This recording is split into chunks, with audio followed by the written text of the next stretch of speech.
Hello there, everyone. Can you believe it? The 1st of March. Well, last month I started off with a kind of an upbeat note with COVID.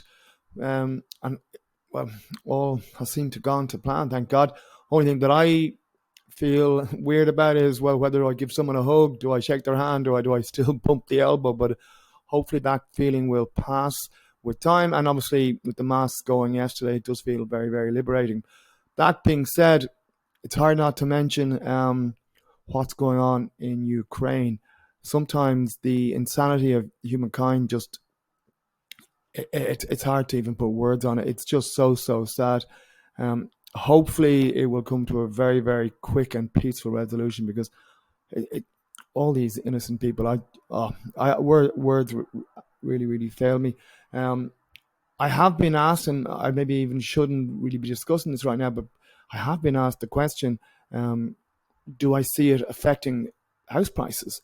I'm going to answer it, even though I hope it's a non it's irrelevant. I'm hoping this ends really really quickly. But my own personal view on this would be, well, at the beginning of COVID, if you'd asked me back then, I'd have said, well, who's going to buy the house?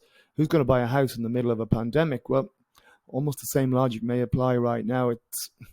We may have a war going on, but it may not have an immediate impact on our lives, even though it's an awful thing that's happening. So that would be my own personal view. That I don't see anything happening with the house prices, but please God, it's an irrelevant conversation, and it just ends so quickly.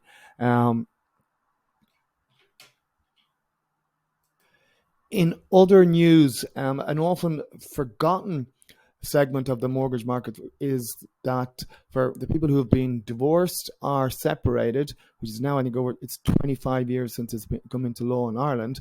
From April, the minister announced that they will be considered as first-time buyers again. Now, that is actually really, really good news for these segment of people, because it should make it easier for them to get a new home for themselves. They're not won't be subjected to the rules that second-time buyers are subject to. So they may well be able to make it happen where before then they may not. So it's certainly very, very positive, and hopefully a number of people in these set of circumstances will be able to get themselves a home in 2022, where they may not have been able to prior to this announcement. But the more detailed is going to be coming out in April, so more details to follow on this for sure. So the demand, well, all I can say is the demand in the first 2 months of this year is greater than the demand in the first 2 months of last year. That's just my own personal business. The number of applications that I've submitted has gone up by 20% in the first 2 months this year than went in this time last year. So it doesn't appear the demand is going anywhere, and obviously supply is still the key issue. So as long as COVID stays away and more houses can get built, hopefully supply will catch up with demand.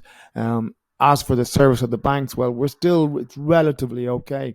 I've had some deals being approved within a week, but in the main, it's taking probably about just over 2 weeks to get a full approval, assuming that it's a clean application. So there's my update for the beginning of March 2022. It's kind of a somber time, but let's hope at the start of April that we will have found some level of peace back in our world. So bye for now. Thank you for listening, and don't be afraid to reach out if you have any particular questions you want answered.